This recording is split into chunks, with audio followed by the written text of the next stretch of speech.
Can you guys hear me up the back okay?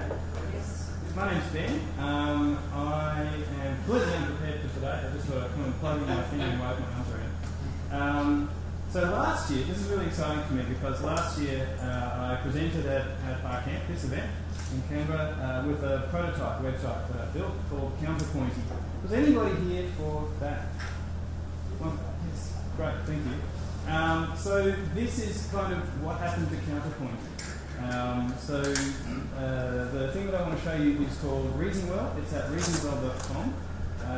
And if you would like to play along to it, please hit up reasonwell.com and press the sign-in button, press the confirm link in the email and all that stuff.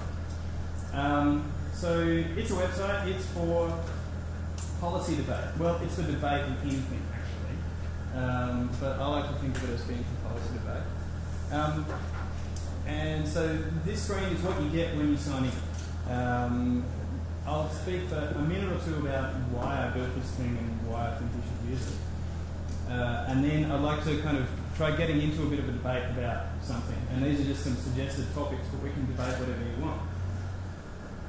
We have Wikipedia for documenting stuff about the world, right?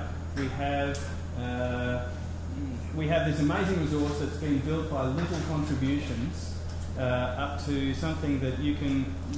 There's a whole class of questions that you know you're going to find the answer on Wikipedia, right? But we have this whole other kind of discourse that happens on the internet about, I think we should tax carbon emissions. No, we shouldn't. Carbon tax would harm the economy. Or contentious things about what we should do in the world, and arguments based on reasons for why people think what they think should be done. And when you encounter arguments on the web about something like that, and someone makes a claim about that a carbon tax would harm the economy, where do you go for the best arguments for and against that claim, that idea? And that's just an example. But any kind of contentious topic, where is the canonical place that you go that takes little contributions from people for good reasons around contentious ideas? I don't think we have that. I think you need to go and kind of do research, trawl blogs, find the political bloggers who really know their stuff in that area, and you can cite these things. And it's also fragmented, spread around the web. And I think that's because so people are trying to build wikis for policy debate, but they only work if everybody plays the game really nicely. You look at what happens on Wikipedia on contentious topics like the page on global warming. There's just this constant kind of Brownian motion of edit wars for people trying to make little changes to move the slant of the topic left or right. There's other wikis where people have tried doing argument mapping to build a structured resource. And then there's forums and comments on articles, and you can talk to your blue in the face in comments. And does that stream of comments really build anything that has a life to it that anyone would go back and refer to later? So the idea with Reasonwell is to be a place where you can put your opinions and put your arguments. You can see other people's arguments. You can choose to accept them or reject them. You can collaborate to the extent that you choose to collaborate with people, but nobody can edit your opinion. Unlike a wiki, if you put something on a wiki page, the next person who edits it could take that away. There's no way to put your opinion. On Reasonwell, your opinions are unchangeable by anybody else, and you affect the ranking. So let's jump in. Are people kind of able to log in, by the way? What's... I'm stuck on the sort of persona page. You're stuck on the persona page. What sort of stuff? That might just be, do you have network? Yeah. Okay. Sorry, I'm not sure what's up there. Has anyone managed to log in? Yes. Steve's in. Okay, we've got a bunch of people. I've sent it on my phone, but not on my tablet. Okay. Well, that's cool. It works on phone. It's mobile. It should work on mobile. Sorry, now, I'm gonna keep going. But if you get it sorted, or I can help you after with that. Okay. So when you sign in, you should get a page that looks like this. And so let's just kind of okay. Let's find some interesting ones. Can we have a show of hands of who thinks that carbon emissions should be taxed? And who thinks that carbon emissions should not be taxed? Okay. Well, I'm just looking for contentious topics here. Who's in favour of legalising narcotic drugs? A few people. Who's against? A few people. All right, that was potentially interesting. And what about for marijuana? Does that make any difference? For legalising marijuana? Against legalising marijuana? Okay. What about nuclear power? Who's in favour of nuclear power in Australia? A few people. What about who's against nuclear power in Australia? A few people. All right, awesome. We could go down this list. I actually reckon nuclear power might be interesting. Are people willing to? So if we go there, let's start with. So the people who are in favour. Let's agree on a claim, a proposition. Is it the people who are in favour of nuclear power? Is it simply Australia should commission nuclear power plants for electricity generation? Is that where we're at? I'm sorry, I've forgotten who's said yes, they're in favour. But let's go with that, okay? So Australia should nuclear power.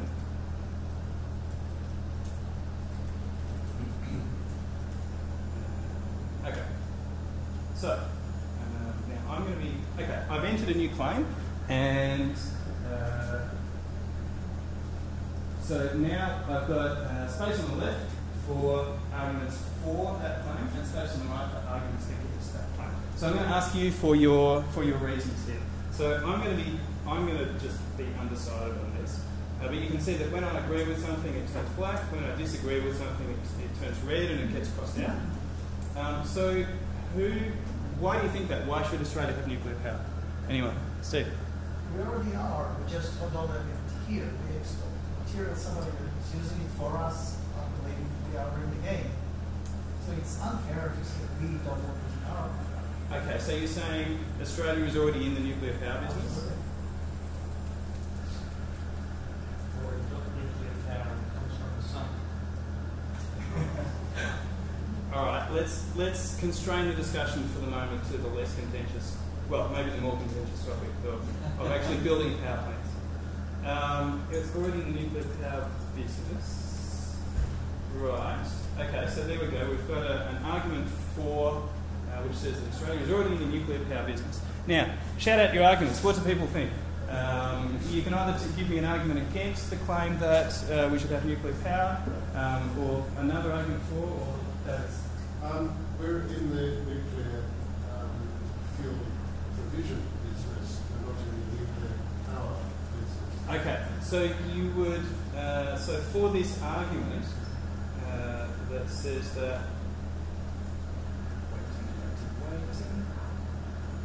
come on, Wi-Fi. Yes.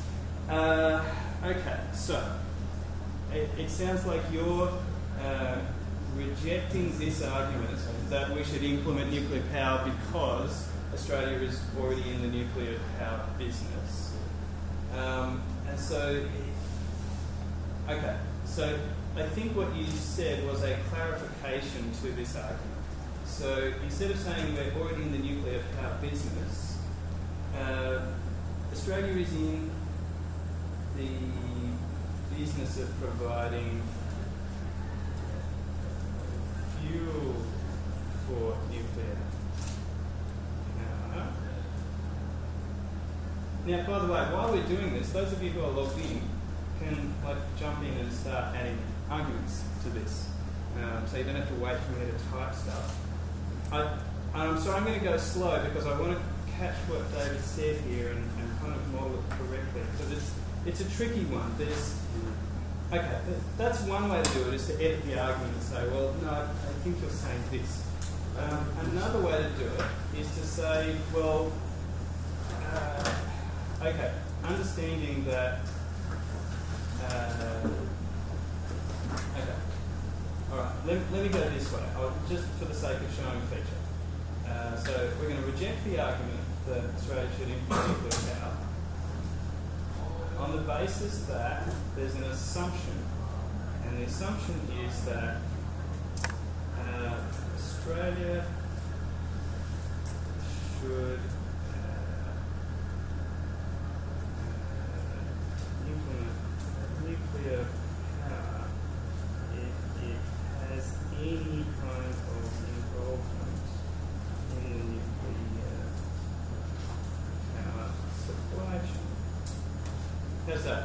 Does that kind of represent me, sir? Right. So now what we've got is,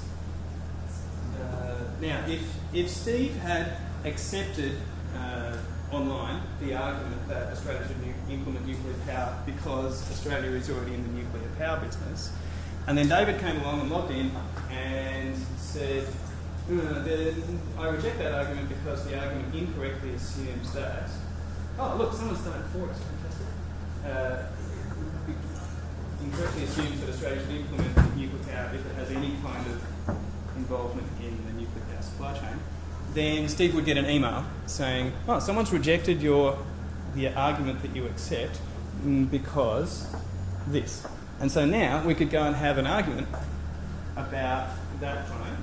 We could go to the page for the claim that Australia should implement nuclear power if it has any kind of involvement in the nuclear power supply chain. That's one way to proceed. You know, if someone actually believes that that's true, then they could add supporting arguments, and then David would get notification of those arguments against or for a claim that he disagrees with. More, come on, how are we going with this debate? What do people think about this issue? Have we captured it so far? There's more to it, right? It's a complicated issue. It's too expensive to decommission the power stations when they're not. So that is an argument against implementing nuclear power. So I'll go back to that. These are adding stuff.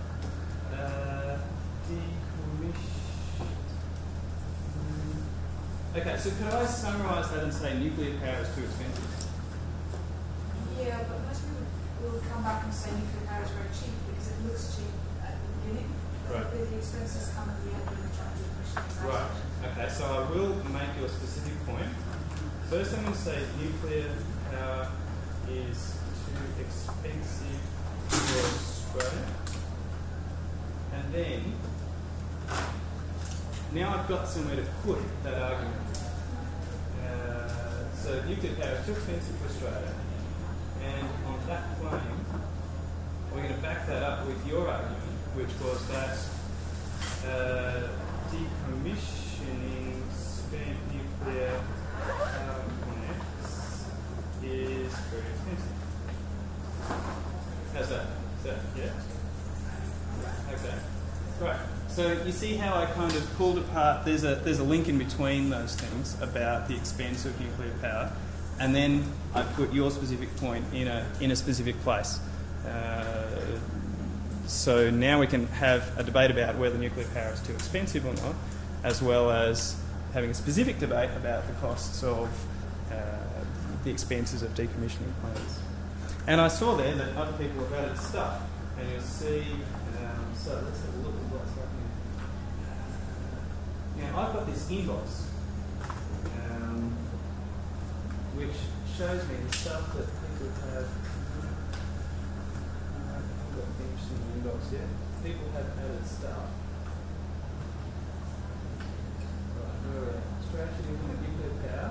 Okay, so these orange things down here are arguments that people have, that you guys, someone has already proposed. So an argument for is that nuclear power provides a reasonable alternative to coal-based power. Thank you, HCATMQ. Who's HCATMQ? Thanks, awesome. Okay. So now I can, this is an argument that's come from someone, and I can think about what I want to do in response to that argument. We've got 5 minutes to wrap this up. So, we could continue kind of evolving this debate, but hopefully I've kind of kicked you off on, well, both on a debate about nuclear power specifically, but I think we've kind of touched on a couple of little ways in which it could be done differently from, having a comment stream in a forum, or all trying to edit a wiki. Are there any questions about that? Is that at all interesting to anyone? Yeah, please jump in with questions. Stuart, go ahead. Or... Yeah. Does it aggregate the information and give you some form of consensus or result, or is it just purely the recording of the sources and the information? Okay. So, yes, it aggregates in that for any given claim, you have a list of the arguments that people have given. Wow, this is great. I haven't even had time to read them yet, sorry. And those will be sorted by the number of people who accept them. So the best arguments come to the top of those lists. Currently there is not a feature to kind of export that, because hopefully you've got the idea that this is a tree, right? You have this top level claim and an argument for that might have arguments for and against the premises, and another one over here that spreads out. Now, that's right for visualising. I haven't built that bit yet.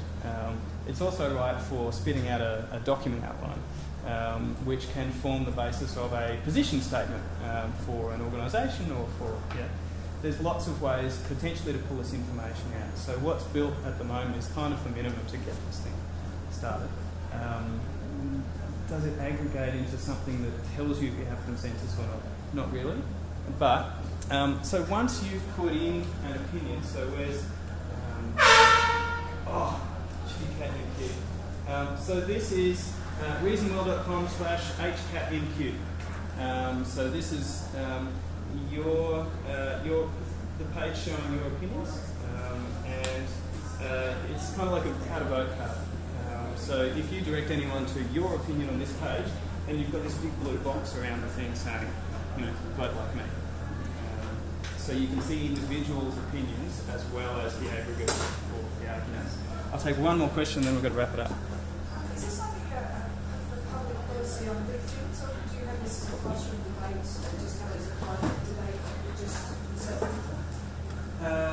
So I'm happy for debate to be about any topic that we did public policy topics. I think some of the folks, that espresso coffee is a good point.